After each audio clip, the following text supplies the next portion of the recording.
The first fentanyl murder case to go to trial in Placer County is now in the hands of a jury. 23-year-old Carson Shue faces second-degree murder and 2 drug possession charges. This is the first death of 20-year-old Cade Webb in 2021, the cousin of San Francisco Giants player Logan Webb. Thanks for joining us at 6. I'm Ty Steele. And I'm Edie Lambert. Now, the first murder trial ended in a mistrial earlier this year. So now prosecutors have been presenting evidence in this new trial for the past 2 weeks in the Auburn courtroom. KCRA 3's Michelle Bandour is there for us. So, Michelle, what happened in court today? Well, Edie, the case went to the jury of 8 men and 4 women about 2 hours ago, and they deliberated for about 10 minutes before the judge sent them home for the day.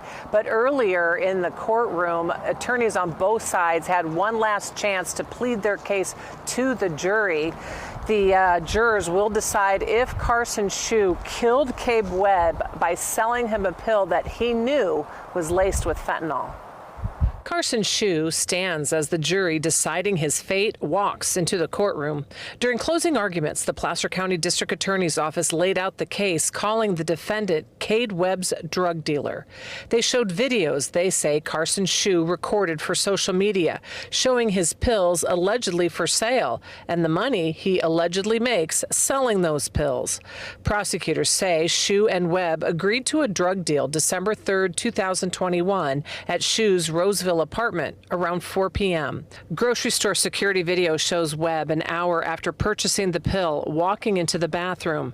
His body was found hours later at 10:30, dead from fentanyl poisoning. Deputy District Attorney Devin Portillo told the jury, Cade Webb paid the ultimate price, but we are not here to talk about that, not here to talk about Cade Webb's struggle of addiction, but we're here to talk about those who profit over it.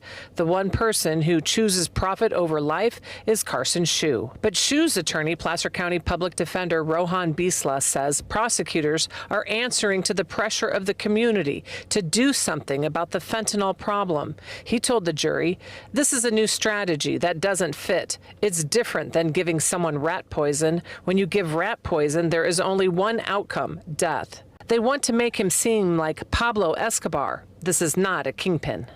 The jury is considering second-degree murder or a lesser charge of involuntary manslaughter, as well as 2 felony drug possession charges. And there wasn't an empty seat in the courtroom, with family members from both sides of the defendant and the victim listening intently to those closing arguments today. The jury will be back for deliberations tomorrow morning. Reporting live in Auburn, Michelle Bandour, KCRA 3 News. All right, Michelle, thank you.